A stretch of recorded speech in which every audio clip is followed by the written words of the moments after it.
like, it's Trisha, just Trish and Oscar and Moses too. We are back to take another look at Trisha's nude podcast. And in today's episode, we will go over what Trisha had to say about how the mainstream media is handling the Colleen scandal. Let's get into it. Okay, the big story of the past week that you were kind of involved in no. a little bit. So I hate when I'm involved in anything. Please don't you're involve me. hardly involved. Maybe like 5% okay. involved. Oh, okay. Involved. Translation, she loves to be involved in everything. I know Trisha is saying she's changed, but she started off as a troll, and troll behavior is very difficult to break. With this current Colleen controversy, which actually did sort of kind of involve Trisha, when Trisha did her Colleen video, the increase of views on her channel reminded her that controversy sells. And that's a hard thing for Trisha to let go of. Yeah. Did you see the whole Vanity Fair article drama with Adam McIntyre? Okay, so like obviously it's like it's so much. I didn't see it. No, I didn't. Okay. I saw people talking about it. I saw like titles. I didn't like. Yeah. The whole thing is like super triggering from the beginning. Like there's just so much that I like didn't say, haven't say. Like it's just a lot. The word triggering to Trisha has lost all its medical definition, and I can only think to her now it means the equivalent of waking up on the wrong side of the bed. According to the Oxford Dictionary, triggering, especially of something read, seen, or heard, means causing someone emotional distress, typically as a result of arousing feelings or memories associated with a particular traumatic experience. Remember, this was Trisha not too long ago. One final thing, I just want you to know that right now I'm just protecting my peace. From the bottom of my heart, I've been having to protect my peace for a very long time. And I feel like, I don't need to stay in a bubble forever, but I think once again, I need to just, again, protect my peace, protect what's inside me. And I hope that that can be respected. And that's it. Okay, enjoy these clips. And here she is today with the Colleen controversy right front and center in the title. I ain't mad at you, Trish. I figured it would be kind of complicated. You'd have complicated feelings about it. I looked at the article and I honestly, because everyone was making such a big deal about it, that I was like, how crazy could it be? Yeah. And I am someone with like a journalism background. Like I went to school for it, I work in it. Go on, Oscar. Putting your work experience to good use. I'm eager to hear his input on the Vanity Fair article given his field of work. I'm sure his thoughts will be insightful. And I was pretty gagged at the article because it was so focused on avoiding blame and stuff, and it was so focused on making Adam like the scapegoat for all the recent like, Colleen drama, and that's what I was like mostly interested in. Like I was mostly interested in why, like how this article came to be and why it was so extreme in pointing all the blame on Adam, who was only like a fraction of everything that happened. Yes.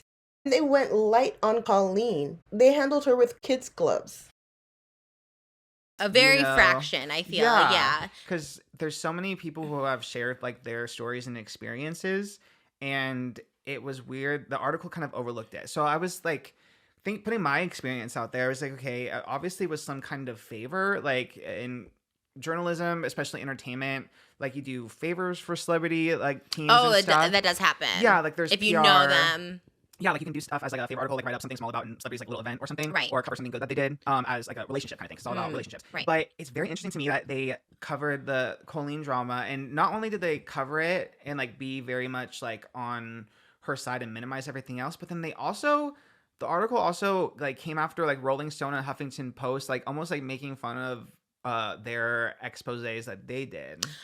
Now, I don't know about the Huffington Post article, but the Rolling Stone, I happened to be looking at something else and I came across this the other day. They settled a lawsuit in 2017 for over $1 million for publishing an alleged victim's story in 2014, which turned out to be completely fabricated. And so I can see why Vanity Fair would take a dig at Rolling Stone's reporting, since they do have a history of writing untrue statements.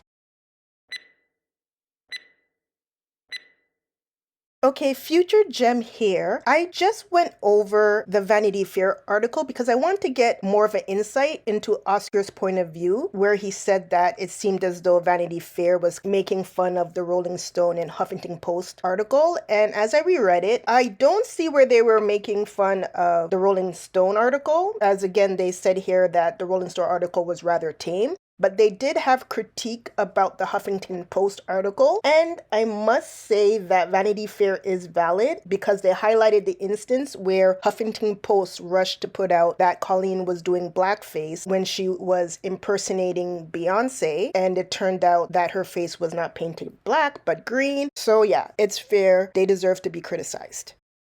Okay, so what's the title of this article first? Like, what's the title? Do you know? It was like everything you need to know about the Miranda Sings drama or something like that. Let me pull up the exact title though. Okay. Interesting choice of words to call it. Don't ask me to explain it, but Trisha has already read the article, even though she's acting as if she hasn't. I don't know, I just get that kind of vibe. How the Miranda Sings Colleen Ballinger scandal went off the rails. Everything you need to know about the drama tearing YouTube apart. Which was very, Calling it drama, saying tearing YouTube apart. I don't think we're torn apart on this. That's pretty much what everyone has said. Yeah, it hasn't really torn YouTube apart. Nobody here is on Colleen's side except for her diehard fans, which is to be expected.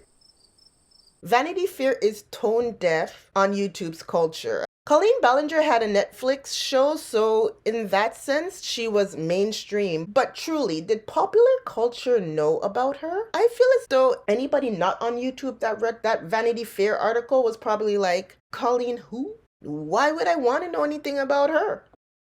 And like I said, the article seems very like PR. It's very odd. They name Adam by name. The only person they name besides Colleen in the whole thing is Adam. By his name. By his Adam McIntyre. They specifically... Full name. They call him... Trisha is a joker.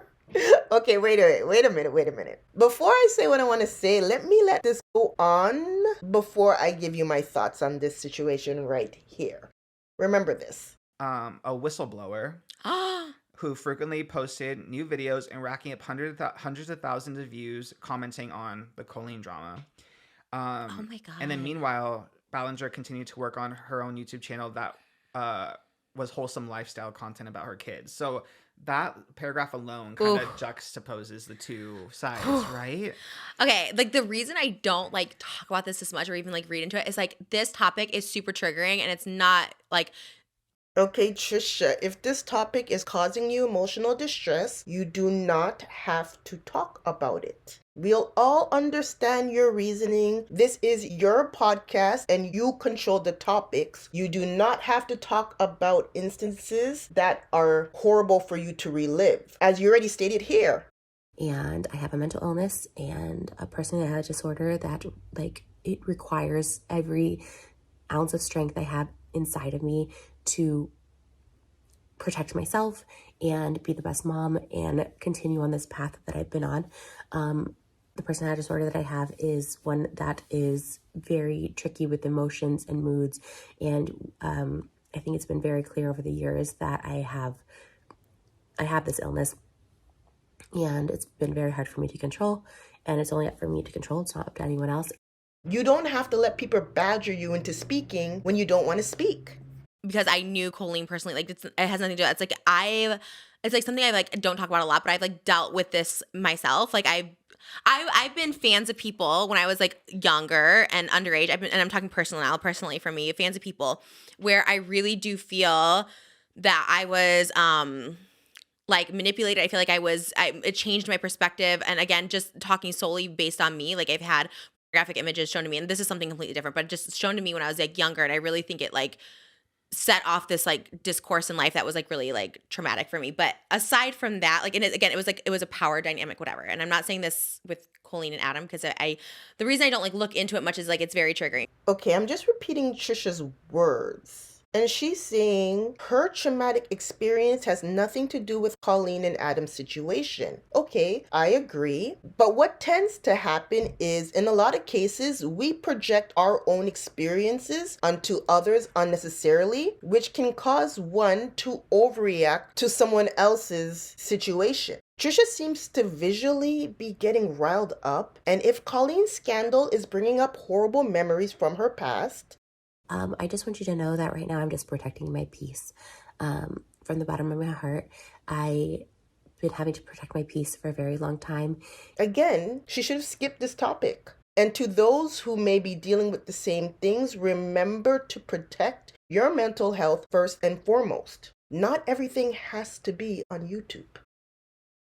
But like hearing that, this is so hard to talk about. Like the whistleblower thing, calling someone that is a lot. Like, you know what I mean? Because no matter how you look at the situation, like Adam was a minor. Adam was a fan of somebody and he was made to feel some type of way. You know what I mean? He feels like he was like manipulated. He came out the story. And it's like to call, like to diminish it, I guess, like it said, and to call him like a whistleblower to make it seem like it's for attention or something is like really. Okay, I've heard her say whistleblower before, but she's repeating it again, and she seems to think it's a derogatory term. I mean, maybe it can be seen that way. I guess if you're the company or person that's being exposed, you might say it in a derogatory term. Then, yeah, I guess you wouldn't like a whistleblower, but the term is generally not offensive. A whistleblower is a person who could be an employee of a company or a government agency disclosing information to the public or some higher authority about any wrongdoing, which could be in the form of fraud, corruption, etc. So in this case, Adam McIntyre, technically, yeah, that would make him a whistleblower. Ick on Vanity Fair's part. You know what I mean? Yeah, I'm in the same boat as you. Like that's why I was, because the drama aside, like it's the whole article to me was like super. It was very interesting and just very odd. I completely agree. Colleen has some connections at Vanity Fair and zero connections at Huffington Post and Rolling Stone. Because legally, there's also, I mean, I have studied a little bit of, I'm not a lawyer, I've studied a little bit of journalism law, but the author like never reached out for a comment from Adam, especially Adam, because he mentions Adam by No. name, but not anyone else involved Wait, either. what? Isn't that Yeah, like journalism 101 it is to like get to the at least, side? to at least make an attempt. You know, like you don't have to get it per se, but you usually have to at Yeah. least make the attempt. Here's the thing. Technically, Colleen didn't speak to Vanity Fair either. She had her lawyers speak on her behalf. Still, they should have reached out to Adam for sure. Adam was talking to publications and he was doing interviews. Vanity Fair had no excuse not to contact him. When To I've get done a art, when I've statement. talked about people, they're like, we're gonna reach out to them for comment, you know, because you have to get. Yes. Oh, that's So it's crazy. very, very odd. I need to say and- one more disclaimer real quick before we move Yes. forward. Is like I do have to say a disclaimer is like a lot of people are like, okay, you didn't say anything until I involved you, and it's like I maintain that because Trisha had a podcast with Colleen, she was waiting to see how the tide would turn. Remember, Colleen and Trisha bragged about being canceled and coming back like roaches. So I'm sure Trisha was waiting to see if Colleen would survive the nuclear blast.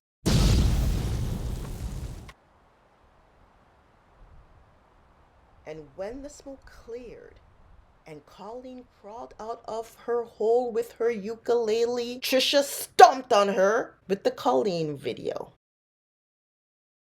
you know, for a minute I wasn't looking at anything. And then also me and Adam, like, you know, he always says like Trisha had me blocked and stuff like that. And it's like I blocked him for something completely unrelated. It had nothing to do with this, like something unrelated, you know, he had replied to Pop Crave and say it's like the spawn of Satan about like my unborn when anyone else I was pregnant or something. So like that is why I blocked him. That's the one thing you don't do is speak about someone's child.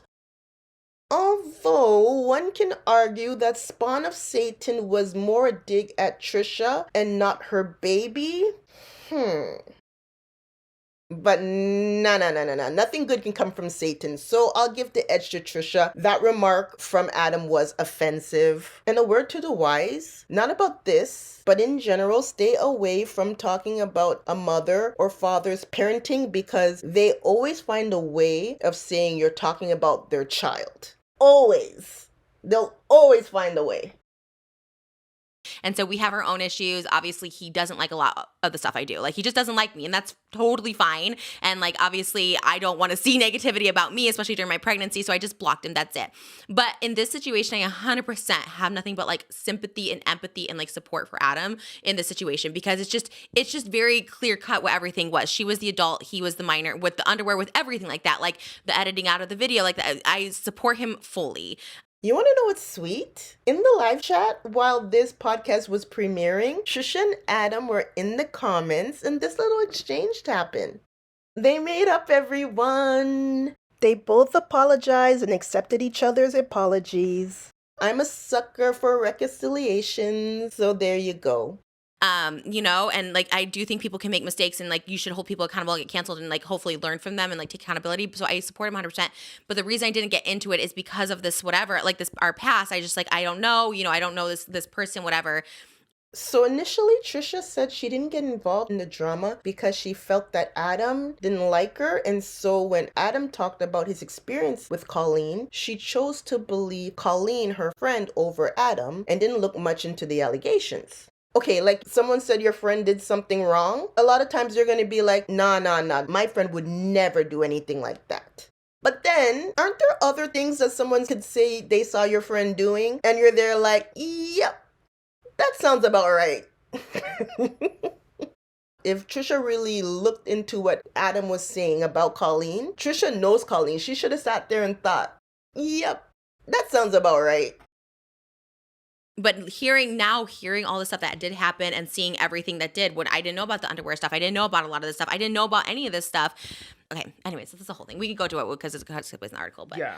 I get so like heated about this because like, you can not like Adam. How can you not like Adam? I think he's whatever, like, he's done drama and stuff like that, but like this is what's so annoying is like when someone, like, his job is a YouTuber, and so he makes YouTube videos about this, and it's like because he was a victim, it's like all of a sudden he's like this, like, oh, now he's a whistleblower. It's like, no.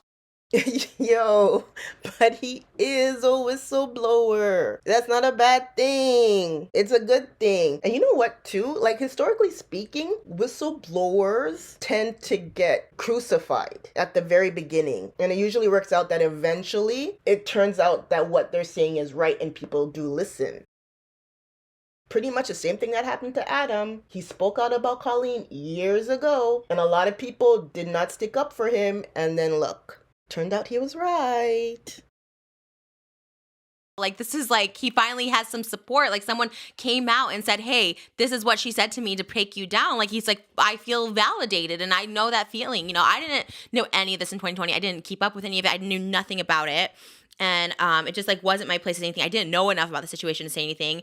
There is such a thing as willful ignorance, like, let me close my eyes and plug my ears so I don't see or hear anything in order to continue doing what I'm doing. I could understand that Trisha was making money with Colleen and she didn't want anything to disrupt what they were doing until she stopped being able to make money with Colleen, and then, hey, worked out perfectly that she had a reason to fire Colleen. It worked out perfectly for her.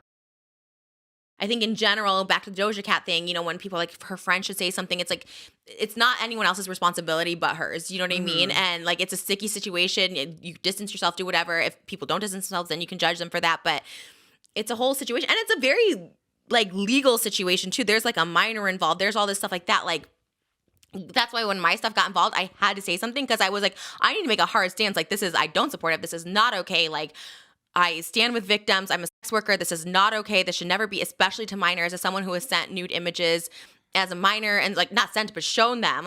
That's the thing for me. This entire spectacle is, or has the very real potential to be, a legal matter. So like, if this didn't involve underage teens, I would chalk it up to the usual YouTube nonsense. Colleen having a party, watching someone's OF page. I think everyone at her party was of legal age. And I already showed you on a Frenemies clip in another video where YouTubers have done this before to Trisha as well, watching her OF content to make fun of her. So once I hear it one time that somebody did something, it's not going to shock me when you tell me that more people are doing the same thing. Okay, so don't think it's just Colleen and Barstool that have been having these watch parties. I'm sure there are a ton more people doing it. But people on YouTube doing weird things to other YouTubers, that alone is not going to get me to take out my pitchfork mark. You know, Colleen being mean to her friends, big whoop. She's a big meanie. If you look at her content, it's very plain to see. And maybe her fans didn't know, but I bet you her friends already knew her negative behavior.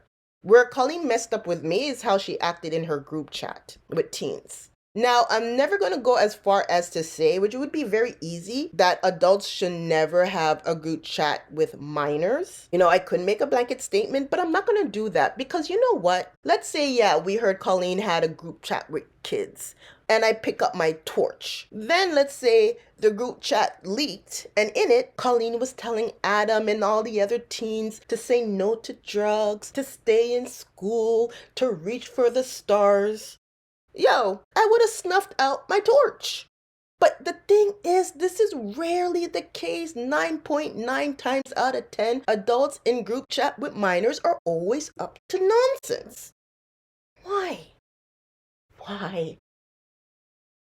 Like when I was shown at an early age, it affected my whole life, my whole discourse, my whole sexuality, my whole everything. It's really, really bad. So, and even any sort of, even if it's not like a sexual thing, like any sort of anything, you know, talking about a sex life with people, like anything like that is just, I think, crossing the line. Anyways, you can, I do just get so upset about it. No, I know. Sorry, I didn't even mean to bring, I just thought it was like, No, it's, yeah. Especially because there is a part in the article where it alludes to you but doesn't mention you by name, which again is very weird that the only person they mention is Adam. They allude, so they said McIntyre and another former fan have alleged that Ballinger sent them nude photos from a sex worker, posting unverified, if troubling, text messages as proof. Wait, so, unverified? What is that saying? They're saying that the screenshot, like Colleen did not verify that those are her screenshots, basically. But it's literally like her friend, like next to it. Like who else is sending that? Like. I guess because Colleen has yet to come out and say publicly that she sent those text messages, they can't state it in the article for sure, especially since they didn't look over the evidence themselves and they didn't interview the people who released the screenshots. And that's why the word, like the wording in this whole article is just so odd. And how are you going to not name my name? Call me a sex worker. Yeah. Like, not name my name, but your name, Adam McIntyre, who does not have the same sort of like platform. Numbers. Yeah, same platform, same anything. Who's also the minor at the time, the fan at the time, all this stuff like that. But you're not going to mention like anyone else's name. Yeah, that's what I wanted to say earlier. They name Adam by name. I think Trisha's bummed that her name wasn't mentioned in print. Trisha is not Adam. She loves the attention, whether good or bad. And let's face it, getting your name published in a mainstream publication is attention. Okay, I went back to look, you guys. I paused and I went back to look. Trisha's name was not mentioned in the Rolling Stone article, nor was her name mentioned in the Huffington Post article. Which is weird to me because remember, she said that the Huffington Post contacted her accountant for a comment about Colleen. So I was kind of waiting to see what would kind of come out of anything before I had to make this video and this statement.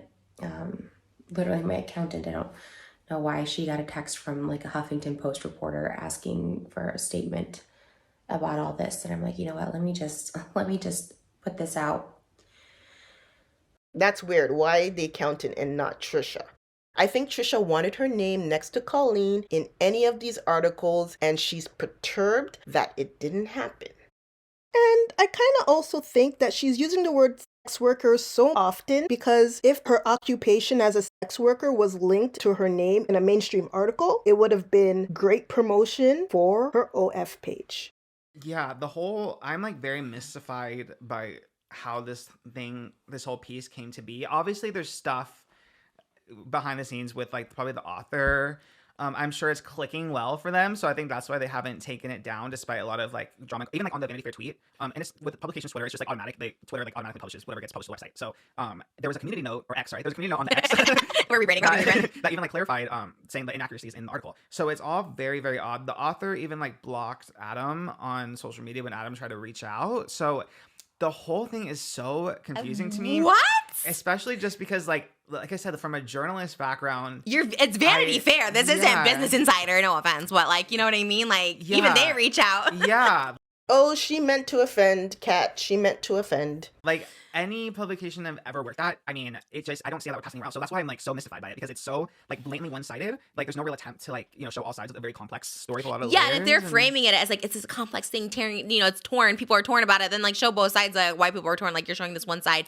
And almost like an attack on, like, Adam, which I just think, regardless of your opinions, and again, I didn't say what the tweet to, like, do any character assassination. I'm just saying my personal relationship with him, he doesn't like me, he's like, whatever, you know what I mean? But again, with this situation, like, how are you not on the side of this minor, like, in this, like, power dynamic situation that, like, whatever, you know, who it was, like, proven that it was, like, manipulated and all stuff like that and, like, attacked. It's just, it's so weird. I'm so, like, perplexed by all this. And when did this article come out? It came out last week, so it's pretty recent. It's also weirdly, like, spaced out from everything It's, like, that's dying happened. down. Yeah. Which, you know, for people who are, like, really affected by this, you know, it's kind of like, it does become like anything, you know, just like people just forget about things and move on, which, you know, maybe shouldn't be the case for everything. But also, like, this article coming out now when it's, like, has died down and there's maybe not so much support for Adam as there was, or, like, people just moved on from it. Yeah. Like, it's unlike anything I've ever seen in and my... have one line of it be like, oh, and she sent the sex workers news. So Yeah. what was the exact line? You see what I mean? She's very bothered. Trisha, you were the one who referred to yourself as a sex worker, so don't get mad now when that's what they refer to you as. She really just wanted them to use her name. If they had her name plus sex worker, she would have been fine. It's that they excluded her totally from the article. In the ensuing weeks, Ballinger would be accused of everything from a Beyonce song in blackface to texting a sex worker's nudes to a minor. Ballinger's legal team has denied she performed in blackface, saying she was wearing green face paint for a prior cover of a song from Wicked. Well, it was confirmed she sent them. She sent me an apology on that Saturday after I made the video. I made the video July 3rd, and then she sent me an apology on, like, Saturday, July, like, 8th or 9th. Wait a second. Come again? Well, it was confirmed she sent them. She sent me an apology on that Saturday after I made the video. I made the video July 3rd, and then she sent me an apology on, like, Saturday, July, like, 8th or 9th. So Colleen contacted Trisha after Trisha released the Colleen video? Whoa. Okay, so after everything came out and Trisha fired Colleen on video, Colleen got in contact with Trisha and apologized. It's just weird because I thought Colleen and Trisha already had this conversation. You remember she said it here. I did ask her about these a couple weeks ago before there was the proof, so to speak, right? And she assured me that she had never sent photos of me, that this one fan who was underage at the time would send photos to her. She's like, no, he was a fan. He sent photos to me and he was obsessed with you. And he would just send me it. And once in a while, I'd, like, respond to him and be like, hey, okay. That's what she told me a couple weeks ago. So who's that guy? Adam? And Trisha put her on blast? Well, it was confirmed she sent them. She sent me an apology on. No. Let me look more into this. Doesn't seem right. There's no way Colleen did that. Doesn't even make sense. And she's like, yeah, I was a coward. I lied to you. Like, I should have just told you the truth when you asked me about the photos. Like, I was a coward and that was it. So she, like, apologized for it. So she definitely sent them to that guy. They're not denying that she sent them. They're denying the blackface, which was green face or whatever, in the show, but they're not denying. Oh, okay. Let me take that back. I misunderstood. Colleen apologizing to Trisha was her saying she sent the nude of Trisha to Johnny, her employee, not her admitting to sending the pic to Adam. Ooh, that makes way more sense. I thought Colleen was on some James Charles level of confession. Both of these cases, I added these people on Snapchat, asked how old they were right away, was told that they were 18, believed them, engaged in a flirty conversation, and then later on found out that they were actually 16. Like, who would confess their crimes but James Charles? Instead, Colleen seems to be listening to her lawyers and keeping her mouth shut on the details, on the incriminating stuff, okay? Because the only thing that is a legal matter, or could be a legal matter, is the things involving minors. Okay, we see here Colleen did apologize to Trisha. And you know what? I don't want none of y'all to be mad when Trisha eventually forgives Colleen, because you know that's going to happen, right? I've done multiple videos on how Trisha operates. If you've been here a while, you already know this is what Trisha does. It doesn't matter how mad she becomes or whatever the situation, at some point, she's going to accept an apology or make up with the person she has beef with. It's just what she does.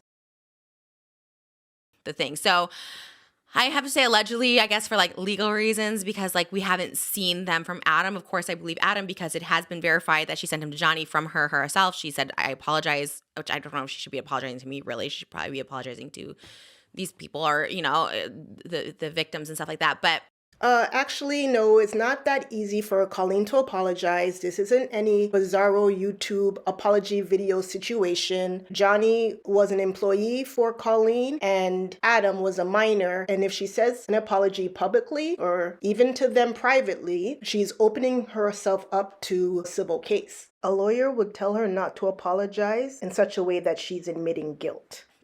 If it was verified that she sent them, it is verified that she sent them to him. Obviously, we could tell by the text and stuff like that. Then I believe Adam. Of course, it's like not out, so it's like, again allegedly. But sending nudes to a minor allegedly is like so beyond like disgusting. Like it's so disgusting that like I don't know how this is not bigger, because this isn't like something that's just like, okay, a couple jokes or whatever like that, which is still disgusting with kids. But like you did that, like that's so like imagine if it was a man talking about men and women. Like imagine if that was a guy doing that to like a 14-year-old girl.